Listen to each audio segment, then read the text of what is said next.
กลับมาพบกับพวกเราในเบรกที่2กันต่อเนาะมีอย่างนี้ คือมาหลาย เต็มโต๊ะไปหมดเลยเนาะ บอกแล้วว่ารายการนี่ต้องจัดหนักจัดเต็ม บอกว่ารายการพวกเรามาทั้งทีจัดหนักก็จัดเต็มกันเลยเนาะโอเคเดี๋ยวให้ตุกกี้เนาะแนะนำก่อนมาแต่ละอย่างเนี่ย ตัวเมนูนี้ชื่อว่าแซลมอนพันหอมกุ้งพันหอมเนาะเป็นเมนูที่ขายดีขึ้นกัน โอ้ขายดี แล้ว เล ก็ ย ซินดาดพัน ตัวนี้มันสิ้นดาดพันธุ์ ดาวแล้วตัวนี้เด็ดที่สุดของห้างเลยคือซัมเมอร์โร ซัมเมอร์โรล เจ้าน่าจะมีบนเดียวในประเทศลาว วาซันเดี๋ยวทำรวมนี่ตัวนี้เป็นท็อปของห้างเพิ่นเลยว่าซันแต่ว่าโอเคโมเสียเวลาเนาะเดี๋ยวตัวนี้พาทานรวมซิมกันก่อนเลยขอเป็นซิมตัวนี้ แซลมอนอะ แซลมอนก่อนโอเคเอาน้ำจิ้มมาก่อนอันนี้คือน้ำจิ้ม เป็นสูตรของเขาเองเลย น้ำจิ้มเฉพาะ โอเค ของทางห้านเลย ตัวนี้เป็นแซลมอนสูตรคำใหญ่ได้ทานผสม สกินยังไงนะ อันนี้จิ้มแล้วก็กัดเลย โอเคเดี๋ยวขอตัดมันก่อนไงหลี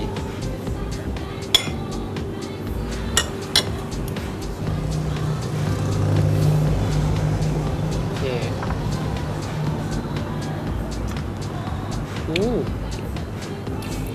น้ำลายแตกน้ ท่านผู้ชมบอกได้เลยว่า เนื้อแซลมอนนี่มันนุ่มหลายนุ่มมีหลีแบบ ที่เคยกินมาที่พิธีกรเคยกินมานี่แบบ มันหลีกไส้ไปเลย ซิดไส้ไปเลยเนาะแต่ว่าเมื่อกี้บทันนี่มีผักรู้สึกว่าผักของเขานี่มันจะสดอีดีเป็นบ่มันมีวิธีเก็บจังไหน ำเขาจะสมมติเขาได้พักมาสดๆเขาจะใช้พลาสติกแรปเข้าตู้เย็นเลย โอ้สม บ่ให้ถึงอากาศเลย แบบนี้เนาะโอเคฉันต่อไปเลยตัวนี้แมน ซินดาดพัน สินดาดพันเขาสิ จ้ะ กินยังไงตัวนี้ เริ่มจากมีพักเครื่องเคียงพักต่างๆ เก็บใส่ในคำเดียวเลย เก็บทุกอย่างใส่คำเดียว โอเค นั่นแหละ ข้าพเจ้าขอใส่มือเนาะเมื่อกี้ก็ใส่มานะ โอเคเอาไปเลยแล้วตุกกี้กินเอาพันน้ำกันบอก เซ็นเลย ไหนเนาะ เอานางเลิศฮองกง ทางเลิศฮ่องกงต่อมากับใส่ผักพวกนี้เนาะ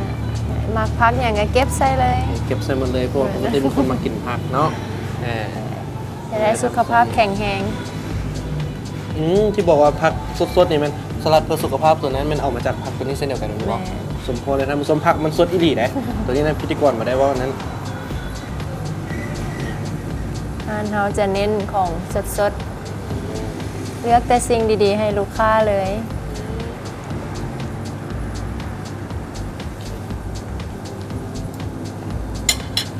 ซีน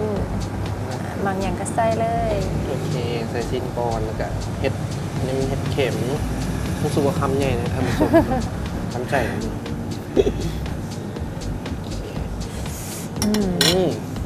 คำใหญ่หรือท่านผู้ชม เจลเจ กินมัน ล ก่อนเนาะเป็นเจล ตัก ตักเจ เจ ล ล ใส่ ถ้ามักเผ็ดๆ ตัวนี้ได้เลย อาไปมันหมด นั่นน่ะแล้วเจลเขากับรสชาติเผ็ดจัดจ้านอยู่ เดี๋ยวสิมันสิจัดจ้านทำไหนเพอปกติพิธีกรเป็นคนมักเผ็ดอยู่แล้ว โอ้ เนาะเอาก่อนเลยเด้อขออนุญาตทำผสมแล้วคำใหญ่เติบ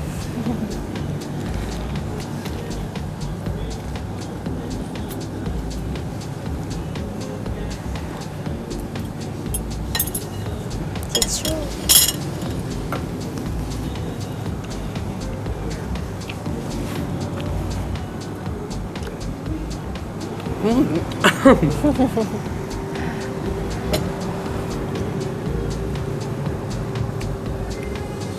รสชาติจัดจ้านได้ใจดีท่านผู้ชม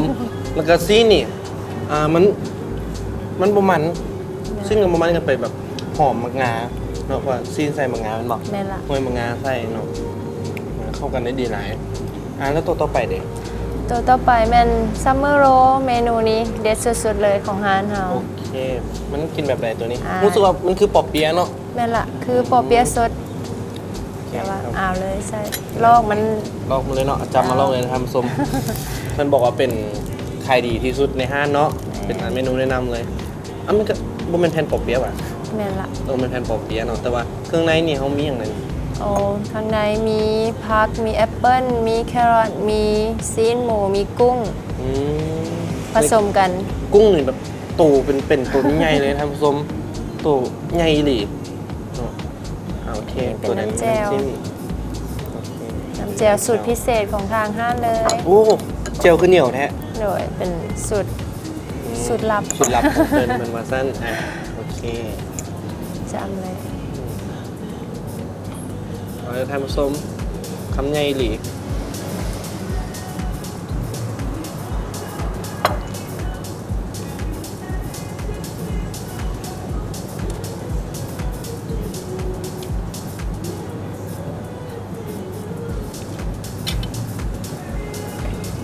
ท่านผู้ชม